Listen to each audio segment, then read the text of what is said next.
The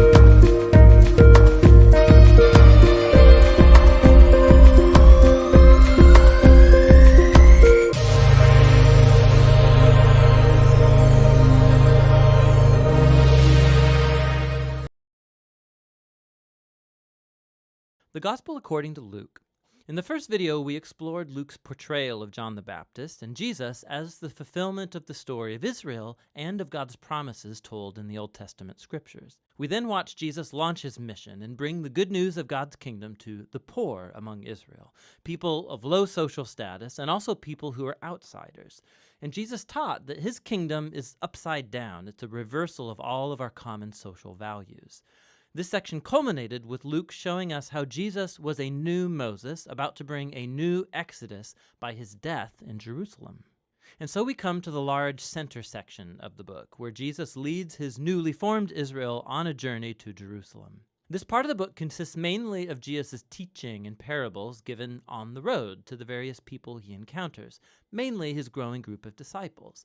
And in this way, Luke portrays following Jesus as a journey.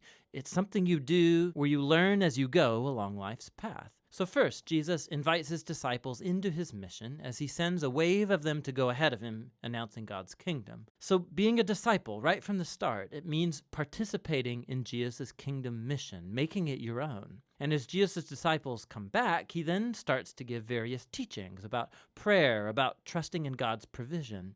It's actually in these chapters of Luke that Jesus talks more about money, possessions, and generosity than anywhere else in his teachings. If following him is truly like being on the road, it should produce this minimalist mentality, creating a freedom from possessions that allows for radical generosity. Another key theme in these chapters is Jesus' continued mission to the poor. So as he travels, he keeps forming his new Israel, and he encounters all these people who are sick or blind. He meets Samaritans, who are ancient enemies of the Jewish people, and famously Zacchaeus, a Jewish man, but who heads up tax collection for the Romans. All of these social outsiders meet Jesus, and they're transformed by the encounter, and so they join his kingdom community, which Jesus describes as a great banquet party. He is here to seek and save the lost, and so he's celebrating when people discover the mercy of God. But not everybody at the party is happy. Luke includes multiple stories of Jesus at banquets with Israel's leaders, and these all become heated debates where Jesus confronts their pride and hypocrisy. And so these contrasting banquet parties, they're captured most memorably in Jesus' parable of the prodigal son. So a father had two sons, and one foolishly ran away and squandered his inheritance. But he comes back eventually repentant,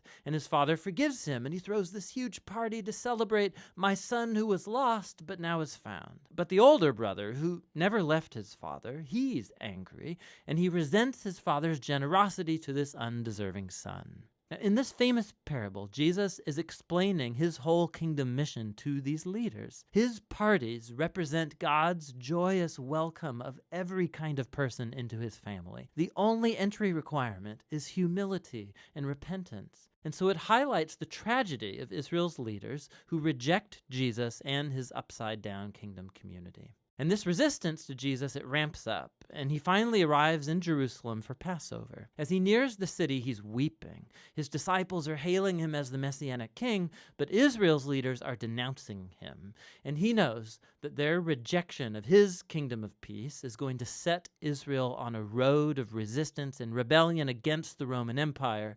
It will bring the city's downfall. And it's that destruction of Jerusalem that Jesus symbolically enacts. As he storms into the temple and he runs out the animal sellers, he brings the sacrificial system to a halt. And he says that this place of worship has become a den of rebels and will be destroyed. Now, this act, of course, generates a whole series of debates between Jesus and Israel's leaders, all leading up to Jesus' prediction that the Roman armies will one day surround this city. It will desolate it and the temple all within a generation.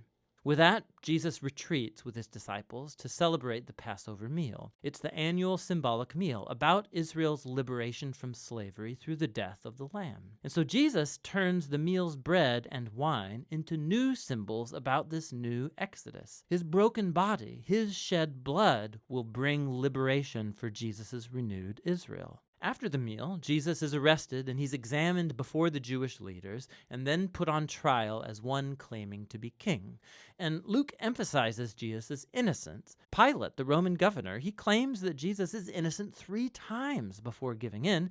Even Herod, the ruler of Galilee, finds nothing to accuse Jesus of. But the leaders finally compel Pilate to have him crucified, and so he is. But even in his painful death, Jesus embodies the love and the mercy of God he taught so much about. He offers God's forgiveness to the soldiers as they crucify him. And then, when one of the criminals executed alongside Jesus realizes who he actually is, he says, "Remember me when you come in your kingdom." And Jesus' final words are an offer of hope to a humiliated criminal. "Today you will be with me in paradise." And so with this last act of generosity and kindness, Jesus dies. His body's placed in a tomb, and on the first day of the week, some of Jesus' disciples come to the tomb only to find it empty. And there are 2 angelic figures there telling them that Jesus is alive, that he's risen from the dead, and so they leave with their minds blown.